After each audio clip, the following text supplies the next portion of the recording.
కుట్రలు కుతంత్రాలకు తాను ఎప్పుడూ భయపడలేదన్నారు వైసీపీ అధినేత జగన్. దేవుడు ప్రజల మీద నమ్మకం ఉంది కాబట్టే తనకు భయం లేదన్నారు. తాను నమ్ముకున్న దేవుడు తనను నడిపిస్తున్నాడని అన్నారు. కార్యకర్తలు గర్వంగా తలెత్తుకునేలా వ్యవహరిస్తానని అంటున్నారు జగన్.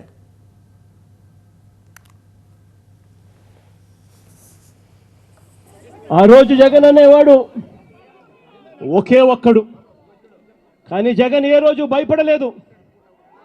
ఆ రోజు కాంగ్రెస్ పార్టీ ఇక్కడ రాష్ట్రంలో అధికారంలో ఉంది, కాంగ్రెస్ పార్టీ అక్కడ దేశంలో అధికారంలో ఉంది.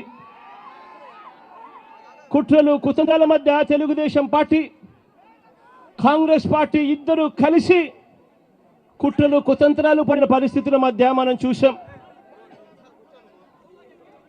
అయినా కూడా జగన్ ఏ రోజు భయపడలేదు. కారణం, జగన్కు నమ్మకం ఉన్నది పైనున్న దేవుడు, కింద ఉన్న మీ మీద మాత్రమే నమ్మకం ఉంది అని చెప్పి గర్వంగా కూడా చెప్తాను.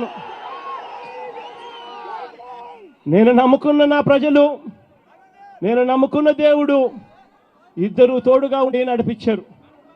ఈరోజు నేను చెప్తా ఉన్నా, వైఎస్ఆర్ కాంగ్రెస్ పార్టీ విలువలకు విశ్వసనీయతకు ఎప్పటికీ కూడా కట్టుబడి ఉంటుందని, నాతో పాటు నడిచే ప్రతి కుటుంబ సభ్యుడు కూడా కాలర్ ఎగిరేసుకొని అదిగో అతనే మా నాయకుడు, అదిగో అదే మా పార్టీ వైఎస్ఆర్ కాంగ్రెస్ పార్టీ అని చెప్పి గర్వంగా చెప్పుకునే విధంగానే ఈ పార్టీ ఎప్పుడూ కూడా అడుగులు వేస్తుంది అని చెప్పి